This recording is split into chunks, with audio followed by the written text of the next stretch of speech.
ਮਨਪ੍ਰੀਤ ਜੀ ਤੁਹਾਡਾ ਸਾਡੇ ਇਸ ਸ਼ੋਅ ਦੇ ਵਿੱਚ ਜਿਹੜਾ ਕਿ ਅਸੀਂ ਹੈਲਥ ਦਾ ਡੇਲੀ ਚਲਾਉਂਦੇ ਹਾਂ ਔਰ ਇਹਦੇ ਵਿੱਚ ਡਿਫਰੈਂਟ ਟਾਈਪ ਆਫ ਡਾਕਟਰਸ ਲੈਂਦੇ ਹਾਂ ਔਰ ਅੱਜ ਅਸੀਂ ਇਹ ਨਵਾਂ ਜਿਹੜਾ ਟੌਪਿਕ ਹੈ ਫਿਜ਼ੀਓਥੈਰੇਪੀ ਦਾ ਲਿੱਤਾ। ਤੁਹਾਡਾ ਸਾਡੇ ਨਾਲ ਗੱਲਬਾਤ ਕਰਨ ਲਈ ਧੰਨਵਾਦ। ਥੈਂਕ ਯੂ ਤੁਹਾਡਾ ਮੈਨੂੰ ਸ਼ੋਅ ਤੇ ਬਣਾਉਣ ਲਈ। ਤਾਂ ਮਨਪ੍ਰੀਤ ਜੀ ਸਾਨੂੰ ਇਹ ਦੱਸੋ ਕਿ ਜਿਹੜੀ ਫਿਜ਼ੀਓਥੈਰੇਪੀ ਹੈ ਕੀ ਚੀਜ਼ ਹੈ? ਫਿਜ਼ੀਓਥੈਰੇਪੀ ਇੱਕ ਹੈਲਥ ਕੇਅਰ ਦੀ ਇੱਦਾਂ ਦੀ ਬ੍ਰਾਂਚ ਹੈ ਜਿਸ ਵਿੱਚ ਕਿ ਅਸੀਂ ਵਿਦਆਊਟ ਮੈਡੀਸਿਨ ਪੇਸ਼ੈਂਟਸ ਦਾ ਟ੍ਰੀਟਮੈਂਟ ਕਰਦੇ ਹਾਂ। ਲੇਕਿਨ ਜਦੋਂ ਅਸੀਂ ਕਹਿੰਦੇ ਹਾਂ ਵਿਦਆਊਟ ਮੈਡੀਸਿਨ, ਇਹਦਾ ਮਤਲਬ ਇਹ ਨਹੀਂ ਕਿ ਪੇਸ਼ੈਂਟ ਨੂੰ ਅਸੀਂ ਟੋਟਲੀ ਕਹਿੰਦੇ ਹਾਂ ਤੁਸੀਂ ਮੈਡੀਸਿਨ ਨਹੀਂ ਲੈਣੀ, ਬਟ ਅਸੀਂ ਆਪਣੀਆਂ ਟੈਕਨੀਕਸ ਨਾਲ, ਐਕਸਰਸਾਈਜ਼ ਥੈਰੇਪੀ ਨਾਲ, ਇਲੈਕਟ੍ਰੋਥੈਰੇਪੀ ਦੇ ਨਾਲ ਤੇ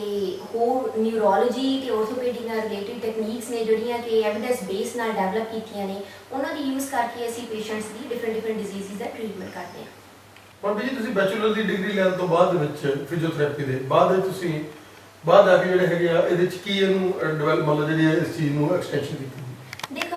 ਮੈਂ ਆਪਣੀ bachelor of physical therapy the degree DAV Jalandhar ਤੋਂ ਕੀਤੀ ਐਂਡ ਉਸ ਤੋਂ ਬਾਅਦ ਮੈਂ ਆਪਣੀ ਜਿਹੜੀ ਫਰਦਰ ਐਜੂਕੇਸ਼ਨ ਹੈ ਜਿਹਨੂੰ ਕਿ ਅਸੀਂ USA ਵਿੱਚ ਗ੍ਰੈਡ ਸਕੂਲ ਕਹਿੰਦੇ ਹਾਂ, ਮੈਂ masters of science in health sciences with concentration of musculoskeletal ਜਿਹੜੀ ਕਿ ਮੇਨ ਆਰਥੋਪੈਡਿਕ ਦੀ ਬ੍ਰਾਂਚ ਹੈ, ਉਸ ਦੇ ਵਿੱਚ ਮੈਂ masters university of Pittsburgh Pennsylvania USA ਤੋਂ ਕੀਤੀ। ਤੇ ਇਸੇ ਫੀਲਡ ਦੇ ਨਾਲ ਜੁੜਦੇ ਹੋਏ ਮੈਂ 3 ਸਾਲ ਰਿਸਰਚ ਵਿੱਚ ਯੂਨੀਵਰਸਿਟੀ ਆਫ ਪਿਟਸਬਰਗ ਨਾਲ ਕੰਮ ਕੀਤਾ ਐਂਡ ਹੁਣ ਮੈਂ ਆਪਣੀ doctorate of physical therapy complete ਕਰਨ ਤੋਂ ਸਿਰਫ ਇੱਕ ਸਟੈਪ ਦੂਰ ਹਾਂ। ਮਨਪ੍ਰੀਤ ਜੀ ਜਿੱਦਾਂ ਤੁਸੀਂ ਕਿਹਾ ਕਿ ਇਹ ਜਿਹੜੀ ਫਿਜ਼ੀਓਥੈਰੇਪੀ ਹੈ ਇਹਦੇ ਨਾਲ ਰਿਲੇਟਡ ਚੀਜ਼ਾਂ ਜਿੱਦਾਂ ਤੁਸੀਂ ਸਕੈਲਟਨ ਦਾ ਵੀ ਕਿਹਾ ਔਰ ਹੋਰ ਵੀ ਮਤਲਬ ਚੀਜ਼ਾਂ ਦੇ ਬਾਰੇ ਸਾਨੂੰ ਦੱਸ ਰਹੇ ਹੋ, ਤੇ ਵੈਸੇ ਆਮ ਅਸੀਂ ਇਹ ਦੇਖਿਆ ਕਿ ਸਾਡੀ ਜਿਹੜੀ ਧਾਰਨਾ ਲੋਕਾਂ ਦੀ ਇਹੀ ਹੈ ਕਿ ਫਿਜ਼ੀਓਥੈਰੇਪੀ ਜਿਹੜੀ ਉਹ ਇੱਕ ਆਰਥੋਪੈਡਿਕ ਦੀ ਜਿਹੜੀ ਹੈਗੀ ਹੈ ਉਹੀ ਬ੍ਰਾਂਚ ਹੈ ਔਰ ਅਸੀਂ ਦੇਖਦੇ ਹਾਂ ਕਿ ਆਮ ਜਿਹੜੇ ਫਿਜ਼ੀਓਥੈਰੇਪਿਸਟ ਨੇ ਉਹ ਤਕਰੀਬਨ ਜਿਹੜੇ ਹੱਡੀਆਂ ਤੇ ਜੋੜਾਂ ਦੇ ਹਸਪੀਟਲ ਨੇ ਜਾਂ ਡਾਕਟਰ ਨੇ ਉਹਨਾਂ ਦੇ ਨਾਲ ਹੀ ਟਾਈ ਹੁੰਦੇ ਨੇ, ਇਹਦੇ ਬਾਰੇ ਸਾਨੂੰ ਦੱਸੋ। ਇਹਦੇ ਬਾਰੇ ਮੈਂ ਇਹ ਕਹਿਣਾ ਚਾਹਾਂਗੀ ਕਿਉਂਕਿ ਮੈਂ USA ਵਿੱਚ ਹੁਣ ਆਲਮੋਸਟ 1.5 ਸਾਲ ਤੋਂ ਪ੍ਰੈਕਟਿਸ ਕਰ ਰਹੀ ਹਾਂ ਤੇ ਉੱਥੇ ਕੋਈ ਵੀ ਇਦਾਂ ਦਾ ਡਿਜ਼ੀਜ਼ ਜਾਂ ਕੋਈ ਵੀ ਇਦਾਂ ਦੀ ਬ੍ਰਾਂਚ ਨਹੀਂ ਹੈ ਜਿਹਦਾ ਕਿ ਜਿਸ ਤੋਂ ਕਿ ਸਾਨੂੰ ਪੇਸ਼ੈਂਟ ਰੈਫਰ ਹੋ ਕੇ ਨਹੀਂ ਆਉਂਦੇ। ਕਾਰਡੀਓਲੋਜੀ ਹੋਏ, ਨਿਊਰੋਲੋਜੀ ਹੋਏ, ਵੈਸਟੀਬੂਲਰ ਰਿਹੈਬਿਲਿਟੇਸ਼ਨ ਜਿਹੜੀ ਕਿ ਨਿਊਰੋਲੋਜੀ ਦੀ ਹੀ ਬ੍ਰਾਂਚ ਹੈ, ਉਹਦੇ ਪੇਸ਼ੈਂਟਸ ਹੋਣ ਜਿਸ ਕੇ ਪੇਸ਼ੈਂਟ ਨੂੰ ਚੱਕਰ ਆਉਂਦੇ ਨੇ, ਈਵਨ ਉਸ ਦਾ ਟ੍ਰੀਟਮੈਂਟ ਹੋਵੇ, ਆਰਥੋਪੈਡਿਕ ਦਾ ਟ੍ਰੀਟਮੈਂਟ, ਪੀਡੀਆਟ੍ਰਿਕਸ ਦੇ ਵਿੱਚ ਕਾਫੀ ਬਿਮਾਰੀਆਂ ਦਾ ਟ੍ਰੀਟਮੈਂਟ ਹੋਵੇ ਐਂਡ ਸਭ ਤੋਂ ਜਿਹੜੀ ਕਿ ਆਪਾਂ ਇੰਡੀਆ ਸੋਚਦੇ ਹਾਂ ਕਿ ਇਸ ਵਿੱਚ ਤਾਂ ਫਿਜ਼ੀਓਥੈਰੇਪੀ ਹੋ ਹੀ ਨਹੀਂ ਸਕਦੀ, ਗਾਇਨੋਕੋਲੋਜੀ ਦੇ ਵਿੱਚ, ਵੂਮਨਸ ਹੈਲਥ ਦੇ ਵਿੱਚ USA ਵਿੱਚ ਫਿਜ਼ੀਕਲ ਥੈਰੇਪੀ ਨੇ ਬਹੁਤ ਤਰੱਕੀ ਕੀਤੀ ਹੋਈ ਹੈ ਐਂਡ ਇਸ ਤੋਂ ਇਲਾਵਾ ਜੈਰੀਆਟ੍ਰਿਕਸ ਪੇਸ਼ੈਂਟ ਦੇ ਵਿੱਚ ਜਿਸ ਅਸੀਂ ਕਹਿੰਦੇ ਹਾਂ 올ਡ ਏਜ ਦੇ ਡਿਜ਼ੀਜ਼, ਕਿਸੇ ਵੀ 올ਡ ਏਜ ਦੇ ਡਿਜ਼ੀਜ਼ ਦੀ ਜਿਹੜਾ ਟ੍ਰੀਟਮੈਂਟ ਹੈ USA ਵਿੱਚ ਫਿਜ਼ੀਕਲ ਥੈਰੇਪੀ ਤੋਂ ਬਿਨਾਂ ਕੀਤਾ ਨਹੀਂ ਜਾਂਦਾ। ਤਾਂ ਤੁਸੀਂ ਦੇਖ ਰਹੇ ਹੋ ਕਿ ਮੈਂ ਕਿੰਨੀਆਂ ਆਲਰੇਡੀ ਬ੍ਰਾਂਚਿਸ ਤੁਹਾਨੂੰ ਮੈਂਸ਼ਨ ਕਰ ਚੁੱਕੀ ਹਾਂ। ਫਿਜ਼ੀਕਲ ਥੈਰੇਪੀ ਇੱਕ ਬਾਕਸ ਨਹੀਂ ਹੈ, ਇਹ ਆਰਥੋਪੈਡਿਕ ਦਾ ਬਾਕਸ ਨਹੀਂ ਹੈ। Physical therapy can cover most of the diseases, can cover most of the diseases that include medication treatment also. ਜਿਸ ਤਰੀਕੇ ਨਾਲ ਮਨਪ੍ਰੀਤ ਜੀ ਤੁਸੀਂ ਦੱਸਿਆ ਕਿ ਸਾਰੇ ਫੀਲਡਸ ਨੂੰ ਇਹ ਜਿਹੜੀ ਫਿਜ਼ੀਓਥੈਰੇਪੀ ਹੈ ਤੇ ਫਿਰ ਇਹਦਾ ਮਤਲਬ ਤਾਂ ਜਿਹੜੇ ਫਿਜ਼ੀਓਥੈਰੇਪੀ ਵਾਲੇ ਡਾਕਟਰਸ ਨੇ ਜਿਨ੍ਹਾਂ ਨੇ ਬੈਚਲਰ ਡਿਗਰੀ ਜਾਂ ਮਾਸਟਰ ਡਿਗਰੀ ਇਵਨ ਤੁਸੀਂ ਤਾਂ ਇਹਦੀ ਡਾਕਟਰੇਟ ਕਰ ਰਹੇ ਹੋ, ਤੇ ਇਹਦਾ ਮਤਲਬ ਇਹਦੇ ਵਿੱਚ ਤੁਸੀਂ ਆਪਣੇ ਇੱਕ ਫੁੱਲ ਫਲੇਜਡ ਇੱਕ ਡਾਕਟਰ ਦੇ ਤੌਰ ਦੇ ਉੱਪਰ, ਇੱਕ ਹੈਲਪਰ ਦੇ ਤੌਰ ਦੇ ਉੱਪਰ ਔਰ ਲੋਕਾਂ ਨੂੰ ਉਹ ਜੋ ਲੋਕ ਜਿਹੜੇ ਬੜੇ ਨਿਰਾਸ਼ ਨੇ ਕਿਉਂਕਿ ਜਿੱਦਾਂ ਤੁਸੀਂ ਦੱਸਿਆ ਕਿ ਸਰਵਾਈਕਲ ਦੀਆਂ ਪ੍ਰੋਬਲਮਸ ਔਰ ਤੁਸੀਂ ਇਕੱਲਾ ਇੱਕ ਬਾਕਸ ਵਾਲੀ ਗੱਲ ਨਹੀਂ ਤੁਸੀਂ ਦੱਸੀ, ਉਹਦੇ ਨਾਲ ਤੁਸੀਂ ਕਿਹਾ ਕਿ ਜਿੱਦਾਂ ਨਿਊਰੋ ਦੇ ਨਾਲ ਇਹਦਾ ਬੜਾ ਸੰਬੰਧ ਹੈ, ਅੱਜ ਕੱਲ੍ਹ ਲੋਕ ਡਿਪਰੈਸ਼ਨ 'ਚ ਬੜੇ ਜਾਂਦੇ ਨੇ, ਹੋਰ ਪ੍ਰੋਬਲਮਸ ਬੜੀਆਂ ਆਉਂਦੀਆਂ ਨੇ, ਤੇ ਇਹਦਾ ਮਤਲਬ ਜਿਹੜਾ ਫਿਜ਼ੀਓਥੈਰੇਪੀ ਵਾਲਾ ਹੈ ਆਪਣਾ ਇੱਕ ਪੂਰਾ ਫੀਲਡ। ਫਿਜ਼ੀਕਲ ਥੈਰੇਪੀ ਇੱਕ ਆਪਣੇ ਆਪ ਵਿੱਚ ਫੁੱਲ ਫਲੈਸ਼ਡ ਫੀਲਡ ਹੈ। ਤੁਸੀਂ ਸੁਣਿਆ ਹੋਣਾ ਲੇਟਲੀ ਜਿਹੜੀ ਹੈਗੀ ਹੈ ਅਮਰੀਕਨ ਫਿਜ਼ੀਕਲ ਥੈਰੇਪੀ ਐਸੋਸੀਏਸ਼ਨ ਹੈ, ਉਹ ਸਾਨੂੰ ਪੁਸ਼ ਕਰਦੀ ਹੈ ਡਾਕਟਰੇਟ ਆਫ ਫਿਜ਼ੀਕਲ ਥੈਰੇਪੀ ਲਈ। ਉਹਦਾ ਮੇਨ ਕਾਰਨ ਇਹ ਹੈ ਕਿ ਇਹਨੂੰ ਇੱਕ ਕੈਂਪੇਨ ਚਲਾਇਆ ਹੋਇਆ ਹੈ APTA ਨੇ, ਅਮਰੀਕਨ ਫਿਜ਼ੀਕਲ ਥੈਰੇਪੀ ਐਸੋਸੀਏਸ਼ਨ ਨੇ, ਉਹਨੂੰ ਕਹਿੰਦੇ ਵਿਜ਼ਨ 2020। ਉਸਦੇ ਅੰਡਰ ਸਾਨੂੰ ਡਾਕਟਰੇਟ ਆਫ ਫਿਜ਼ੀਕਲ ਥੈਰੇਪੀ ਲੈਣੀ ਹੀ ਪੈਂਦੀ ਹੈ। 2020 ਤੋਂ ਪਹਿਲਾਂ ਅਸੀਂ ਕਰਨੀ ਹੀ ਹੈ ਬਿਕੋਜ਼ ਜਿਹੜਾ ਓਬਾਮਾ ਹੈ ਹੁਣ ਸਾਡੇ ਪ੍ਰੈਜ਼ੀਡੈਂਟ ਨੇ ਮਿਸਟਰ ਓਬਾਮਾ, ਉਹਨਾਂ ਨੇ ਇਹ ਮੈਂਸ਼ਨ ਕੀਤਾ ਹੈ ਕਿ ਜਿਹੜੇ ਫਿਜ਼ੀਕਲ ਥੈਰੇਪੀ ਵਾਲੇ ਲੋਕ ਨੇ ਜਾਂ ਫਿਜ਼ੀਕਲ ਥੈਰੇਪਿਸਟ ਨੇ USA 'ਚ ਉਹ ਸੈਲਫ ਪ੍ਰੈਕਟਿਸ ਕਰ ਸਕਦੇ ਨੇ, ਜਿਸ ਨੂੰ ਕਿ ਅਸੀਂ ਡਾਇਰੈਕਟ ਐਕਸੈਸ ਲਾਇਸੈਂਸ ਕਹਿੰਦੇ ਹਾਂ। ਉਸ ਦੇ ਵਿੱਚ ਇਹ ਹੋਏਗਾ ਕਿ ਕਿਸੇ ਵੀ ਡਾਕਟਰ ਤੋਂ ਸਾਨੂੰ ਰੈਫਰਲ ਦੀ ਜ਼ਰੂਰਤ ਨਹੀਂ ਹੈ ਕਿਸੇ ਵੀ ਪੇਸ਼ੈਂਟ ਨੂੰ ਟ੍ਰੀਟ ਕਰਨ ਲਈ। ਅਸੀਂ ਵਿਦਆਊਟ ਰੈਫਰਲ ਪੇਸ਼ੈਂਟ ਜੇ ਸਾਡੇ ਕਲੀਨਿਕ 'ਚ ਆਉਂਦਾ ਹੈ ਤੇ ਸਾਡੇ ਕੋਲ ਡਾਇਰੈਕਟ ਐਕਸੈਸ ਲਾਇਸੈਂਸ ਹੈ, ਅਸੀਂ ਉਹਨੂੰ ਟ੍ਰੀਟ ਕਰ ਸਕਦੇ ਹਾਂ। ਇਸ ਤੋਂ ਕਿ ਤੁਸੀਂ ਇਹ ਜਾਣ ਸਕਦੇ ਹੋ ਕਿ ਸਾਨੂੰ ਰੈਫਰਲ ਦੇ ਬਿਨਾਂ ਵੀ ਅਸੀਂ ਪੇਸ਼ੈਂਟ ਦੇਖ ਸਕਦੇ ਹਾਂ। ਇਹਨੂੰ ਅਸੀਂ ਸੈਲਫ ਰੈਫਰਲ ਵੀ ਕਹਿੰਦੇ ਹਾਂ USA 'ਚ ਕਿ ਪੇਸ਼ੈਂਟ ਸੈਲਫ ਰੈਫਰਡ ਹੋ ਕੇ ਸਾਡੇ ਕੋਲ ਆਉਂਦਾ ਹੈ ਵਿਦਆਊਟ ਰੈਫਰਲ ਤੇ ਅਸੀਂ ਉਹਨੂੰ ਦੇਖਦੇ ਹਾਂ। ਤਾਂ ਜੇ ਅਸੀਂ ਇੱਦਾਂ ਕਰਕੇ ਦੇਖ ਸਕਦੇ ਹਾਂ ਇਸ ਨਾਲ ਤੁਹਾਡੇ ਕੁਐਸਚਨ ਦਾ ਆਨਸਰ ਬਣਦਾ ਹੈ ਕਿ ਜਿਹੜੀ ਫਿਜ਼ੀਕਲ ਥੈਰੇਪੀ ਉਹ ਆਪਣੇ ਆਪ ਵਿੱਚ ਹੀ ਇੱਕ ਫੁੱਲ ਫਲੈਜਡ ਫੀਲਡ ਹੈ। ਸਾਨੂੰ ਕਿਸੇ ਹੋਰ ਕਿੱਤੇ ਤੋਂ ਜਾਂ ਹੋਰ ਡਾਕਟਰ ਤੋਂ ਕਿਸੇ ਪੇਸ਼ੈਂਟ ਨੂੰ ਦੇਖਣ ਲਈ ਰੈਫਰਲ ਦੀ ਜ਼ਰੂਰਤ ਨਹੀਂ ਹੁੰਦੀ ਜੇਕਰ ਅਸੀਂ ਡਾਇਰੈਕਟ ਐਕਸੈਸ ਲਾਇਸੈਂਸ ਲੈਂਦੇ ਹਾਂ। ਮਨਪ੍ਰੀਤ ਜੀ, ਜਿੱਦਾਂ ਤੁਸੀਂ ਦੱਸਿਆ ਕਿ ਫਿਜ਼ੀਓਥੈਰੇਪੀ ਦਾ ਰੋਲ ਜਿਹੜਾ ਗਾਇਨੀ ਦੇ ਵਿੱਚ ਵੀ ਹੁੰਦਾ, ਉਹ ਦੱਸੋ ਸਾਨੂੰ ਗਾਇਨੀ ਦੇ ਵਿੱਚ ਕੀ ਕੀ ਫਿਜ਼ੀਓਥੈਰੇਪੀ ਜਿਹੜਾ ਰੋਲ ਪਲੇ ਕਰ ਸਕਦੀ ਹੈ? ਗਾਇਨੀ ਦੇ ਵਿੱਚ ਇਹ ਹੈ ਕਿ ਜਿਹੜੀਆਂ ਪੋਸਟਮਾਰਟਮ ਡਿਜ਼ੀਜ਼ਸ ਹੁੰਦੀਆਂ ਨੇ, ਕੋਈ ਪੋਸਟਮਾਰਟਮ ਜਿਹੜੀਆਂ ਲੇਡੀਜ਼ ਨੂੰ ਪ੍ਰੋਬਲਮ ਆਉਂਦੀਆਂ ਬੱਚਾ ਹੋਣ ਤੋਂ ਬਾਅਦ, ਉਸ ਦੇ ਵਿੱਚ ਅਸੀਂ ਐਕਸਰਸਾਈਜ਼ਸ ਦੱਸਦੇ ਹਾਂ।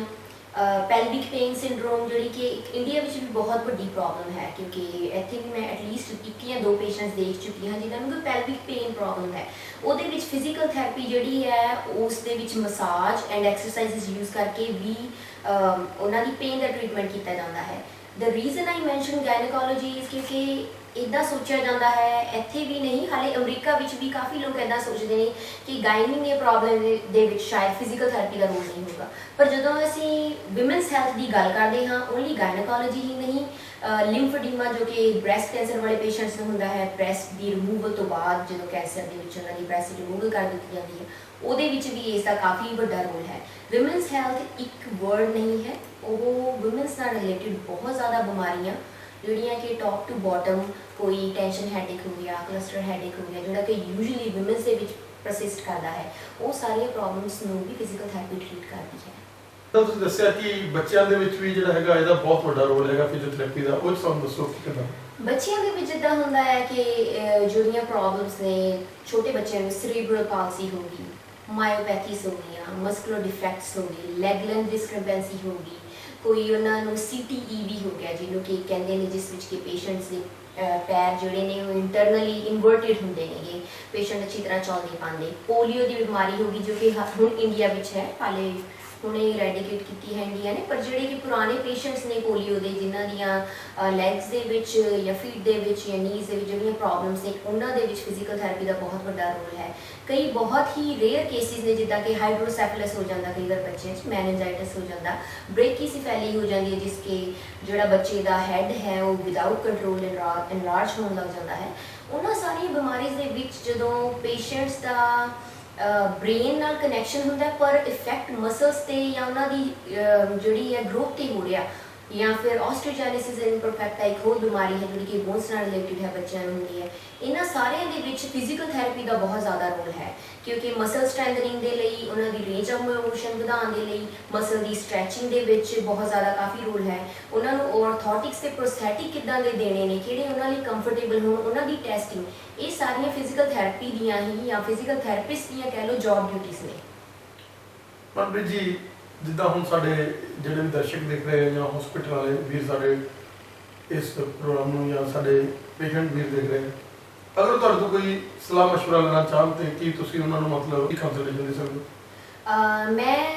ਉਹਨਾਂ ਦੀ ਕੰਸਲਟੇਸ਼ਨ ਵੀ ਕਰ ਸਕਦੀ ਹਾਂ ਤੇ ਉਹਨਾਂ ਨੂੰ ਗਾਈਡ ਵੀ ਕਰ ਸਕਦੀ ਹਾਂ ਕਿ ਉਹਨਾਂ ਦੀ ਪ੍ਰੋਬਲਮ ਦਾ ਹੱਲ ਜਿੰਨਾ ਕੁ ਮੇਰੇ ਬਸ ਦਾ ਹੋਏਗਾ ਮੈਂ ਉਹਨਾਂ ਨੂੰ ਕੱਢ ਸਕਦੀ ਹਾਂ। ਤੇ ਮੇਰੇ ਇੰਡੀਆ ਵਿੱਚ ਹਾਲੇ ਮੇਰੀ ਪ੍ਰੈਕਟਿਸ ਕੋਈ ਹੈ ਨਹੀਂ, ਪਰ ਮੈਂ ਉਹਨਾਂ ਨੂੰ ਰੈਫਰ ਆਊਟ ਜ਼ਰੂਰ ਅੱਛੇ ਫਿਜ਼ੀਕਲ ਥੈਰੇਪਿਸਟ ਨੂੰ ਇੰਡੀਆ ਦੇ ਵਿੱਚ ਕਰ ਸਕਦੀ ਹਾਂ।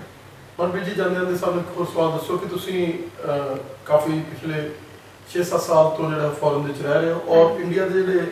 ਸਟੂਡੈਂਟਸ ਆ ਉਹਨਾਂ ਨੂੰ ਬੜਾ ਕਰੇਜ਼ ਹੈਗਾ ਜਾਣ ਦਾ, ਔਰ ਖਾਸ ਕਰਕੇ ਨਰਸਿਸ ਨੂੰ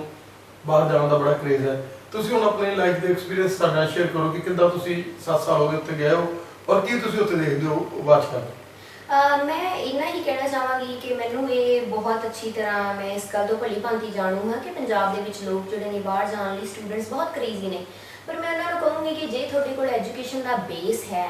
ਜੇ ਤੁਸੀਂ ਇੱਥੇ ਵੈਲ ਐਜੂਕੇਟਿਡ ਹੋ, ਤੁਸੀਂ ਨਰਸਿੰਗ ਕੀਤੀ ਹੈ, ਫਿਜ਼ੀਕਲ ਥੈਰੇਪੀ ਕੀਤੀ ਹੈ ਜਾਂ MBBS ਜਾਂ ਡੈਂਟਿਸਟ ਜਾਂ occupational therapy, ਆਰਥੋਟਿਕ and prosthetic the degree ਕੀਤੀ ਹੈ, ਕੋਈ ਵੀ ਡਿਗਰੀ ਕੀਤੀ ਹੈ, ਆਪਣਾ ਜਾ ਕੇ ਪ੍ਰੋਫੈਸ਼ਨ ਛੱਡੋ ਨਾ, ਉਸ ਦੇ ਪ੍ਰਤੀ ਆਪਣੀ ਮਿਹਨਤ ਕਰੀ ਜਾਓ। ਟੈਸਟ ਪਾਸ ਕਰਨੇ ਹੁੰਦੇ ਹਨ ਜਾਂ ਹੋਰ ਕੁਝ ਕਰਨਾ ਹੁੰਦਾ ਹੈ, ਹਰ ਕੋਈ ਪਾਸ ਕਰਦਾ ਹੈ ਔਰ ਕਰ ਹੀ ਲੈਂਦਾ ਹੈ, ਪਰ ਆਪਣੇ ਪ੍ਰੋਫੈਸ਼ਨ ਨੂੰ ਛੱਡ ਕੇ ਜਿਹੜੇ ਲੋਕ ਦੂਸਰੇ ਹੋਰ ਕਿੱਤੇ ਅਪਣਾ ਲੈਂਦੇ ਹਨ, ਮੈਂ ਉਹਨਾਂ ਨੂੰ ਇਹੀ ਕਹਿਣਾ ਚਾਹਾਂਗੀ ਕਿ ਜੇ ਤੁਸੀਂ ਫੋਰਨ ਜਾ ਕੇ ਕੁਝ ਬਣਨਾ ਹੈ ਤਾਂ ਆਪਣੇ ਕਿੱਤੇ ਨਾਲ ਜੁੜੇ ਰਹੋ ਤੇ ਆਪਣੇ ਪ੍ਰੋਫੈਸ਼ਨ ਨੂੰ ਅੱਗੇ ਲੈ ਕੇ ਜਾਓ। ਧੰਨਵਾਦ ਤੁਹਾਡਾ ਜਿਹੜਾ ਤੁਸੀਂ ਸਾਨੂੰ ਆਪਣਾ ਕੀਮਤੀ ਸਮਾਂ ਦਿੱਤਾ, ਔਰ ਅਸੀਂ ਚਾਹਾਂਗੇ ਕਿ ਨੈਕਸਟ ਜਿਹੜਾ ਤੁਹਾਡੀ ਮੀਟਿੰਗ ਹੋਵੇ ਉਹ ਇਦੋਂ ਵੀ ਸਾਰਥਕ ਹੋਵੇ। Thank you. ਥੈਂਕ ਯੂ ਰਿਚੀ ਗਰਲ ਜੀ, ਮੈਨੂੰ ਆਪਣੇ ਸ਼ੋਅ ਤੇ ਬੁਲਾਉਣ ਲਈ ਥੈਂਕ ਯੂ।